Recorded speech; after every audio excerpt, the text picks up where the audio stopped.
क्योंकि आप ही खुद के बहुत बड़े टीचर हो इस टाइम पे। तो आज हम लोग इस बारे में डिस्कस करेंगे कैसे हम लोग क्वांटम मेथड ऑफ स्टडी को फॉलो कर सकते हैं। तो आप लोगों को लग रहा है भैया क्वांटम मेथड ऑफ स्टडी क्या होता है, जो 2-3 दिन से मैं खुद के ऊपर भी अप्लाई कर रहा हूं। ठीक है, क्वांटम का मतलब क्या होता है? क्वांटम का मतलब होता है एनर्जी पैकेट, और एक पैकेट के अंदर जितना भी समा सकता है। तो क्वांटम मेथड ऑफ स्टडी के अंदर हम लोग ये करेंगे कि 1 आवर के अंदर जितना भी समा सकता है एक चैप्टर का, वो हम लोग खुद के ब्रेन के अंदर और सेंट्रल नर्वस सिस्टम के अंदर ग्रैस्प करेंगे। कैसे होगा, वीडियो को अंत तक देखना। Hi guys, this is Shomojit Bonik and welcome to another new video from my channel Biomed Kid with Bonik। तो आज का इस वीडियो इंटरेस्टिंग होगा एंड ऑब्वियसली नीचे सब्सक्रिप्शन बटन को हिट कर देना and don't forget to hit the bell icon to get latest notifications, क्योंकि 4000 सब्सक्राइबर्स होने का बात अभी हो रहा है, बहुत ही प्रोग्रेशन चल रहा है and thanks to all of you guys. And obviously नीचे देखो इंस्टाग्राम का लिंक दिया हुआ है, वहां पर जाकर आप लोग फॉलो ठोक सकते हो एंड उसके बाद आप लोग मुझे मैसेज करके बता सकते हो कि क्वांटम मेथड ऑफ स्टडी क्या आपका स्टडी का जो पैटर्न है उसको चेंज कर पाया है या नहीं कर पाया है। ठीक है, तो चलिए वीडियो को स्टार्ट करते हैं विदाउट एनी फर्दर इंट्रोडक्शन।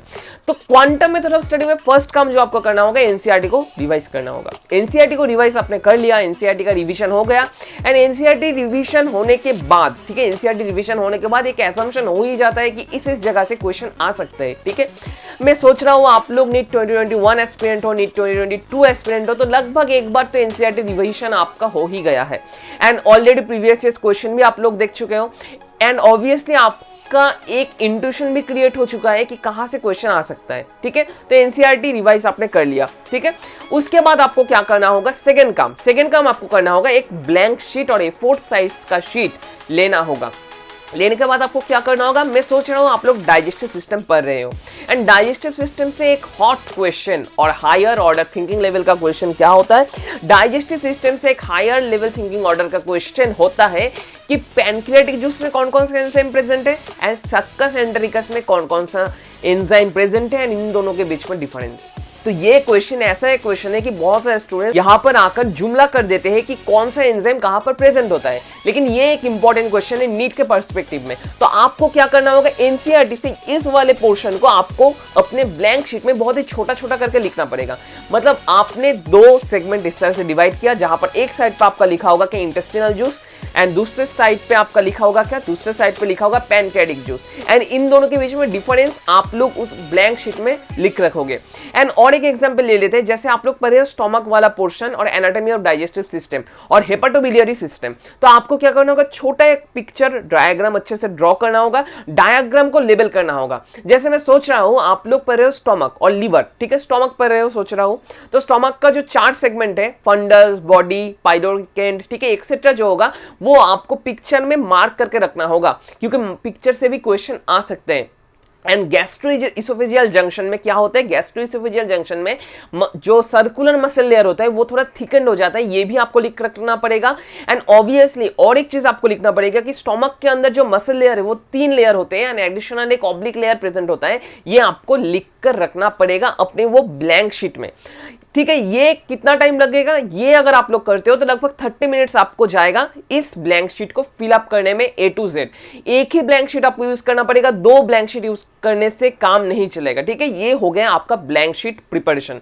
ठीक है, सेकंड स्टेप हो गया। थर्ड स्टेप में क्या करना पड़ेगा, 30 मिनट्स हमने ब्लैंक शीट प्रिपेयर कर लिया। ब्लैंक शीट प्रिपेयर करने के बाद 10 मिनट के अंदर अंदर हमें उस एंटायर ब्लैंक शीट को पढ़ना होगा एंड चेक करना होगा कोई भी पॉइंट मिस हुआ है या नहीं हुआ है। ठीक है, ये इंपॉर्टेंट काम आपको करना होगा।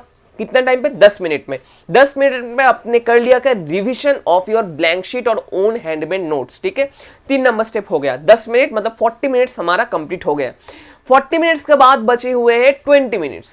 ठीक है, इस टाइम पे हमें क्या करना होगा, इस टाइम पे 5 मिनट में हमारा जो प्रीवियस, जो अगर हम लोग कोचिंग इंस्टीट्यूट में जाते थे तो वहां पर जो नोट दिया है और दूसरा कोई एलन का, आकाश का बुक और स्टडी मॉड्यूल से, उनको लेकर वहां से भी एक्स्ट्रा पॉइंट हमें इस ब्लैंक शीट में फिलअप करने होंगे, ताकि हमारा एक ब्लैंक शीट के अंदर एंटायर डाइजेस्टिव सिस्टम पिक्चर की तरह रिप्रेजेंट हो सके।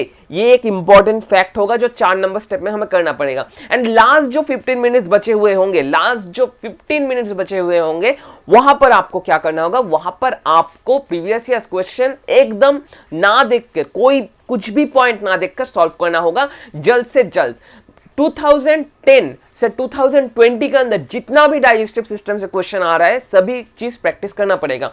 2010 के पहले वाला क्वेश्चन प्रैक्टिस अगर ना भी करो तो मैटर नहीं करता है, क्योंकि बहुत सारे क्वेश्चन रिपीट होता है।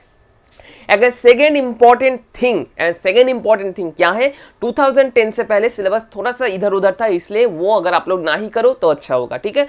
2010 टू 2020 के अंदर जो जो इंटरेस्टिंग एमसीक्यूज आपको मिलेंगे वो आपको सॉल्व करना होगा, एम्स का एमसीक्यू सॉल्व करना होगा, एंड इसके लिए एमटीजी का बुक प्रेफर कर सकते हो, आर्यन का बुक प्रेफर कर सकते हो, करना होगा।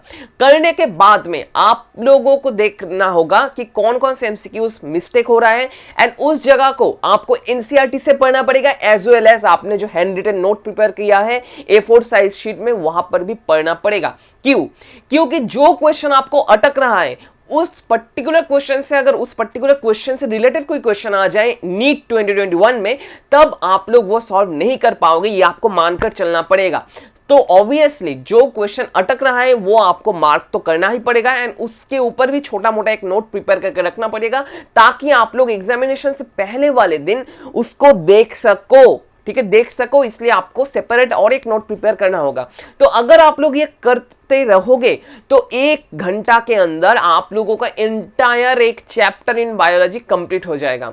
एंड कंसेक्यूटिव वे में फिजिक्स के लिए आप लोग फॉर्मूला बुक रिवाइज कर सकते हो, केमिस्ट्री के लिए फॉर्मूला बुक रिवाइज कर सकते हो। इस तरह से पटाक करके A4 साइज शीट में आप लोग के दिमाग में जो जो घूम रहा है, जो जो उस चैप्टर से रिलेटेड घूम रहा है वो कर लिख सकते हो। लिखने के बाद खुद ही चेक करना कि ये मैंने सही किया या गलत किया, क्योंकि आप ही खुद के बहुत बड़े टीचर हो इस टाइम पे आकर, ठीक है।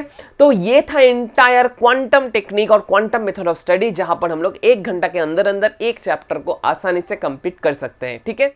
तो ये था हमारा एंटायर वीडियो। आई थिंक आपको ये वीडियो पसंद आया। आपको ये वीडियो कैसा लगा नीचे कमेंट बॉक्स में कमेंट करना मत भूलना। एंड ये मेथड अप्लाई करने के बाद आप लोगों को क्या रिजल्ट आता है नीचे इंस्टाग्राम में जाकर फॉलो करके वहां पर आप लोग मुझे मैसेज कर सकते हो कि आपको क्या फायदा हुआ या नहीं हुआ। नीट सामने आ रहा है, नीट से रिलेटेड बहुत सारे वीडियोस पाने के लिए ऑब्वियसली सब्सक्रिप्शन बटन को हिट करना मत भूलना, and don't forget to hit the bell icon to get latest notifications from my channel. आज सिर्फ इतना ही, नेक्स्ट दिन आऊंगा और कुछ इंटरेस्टिंग वीडियोस को लेकर। तब तक के लिए stay tuned with biomed kid with बोनिक। Thank you guys.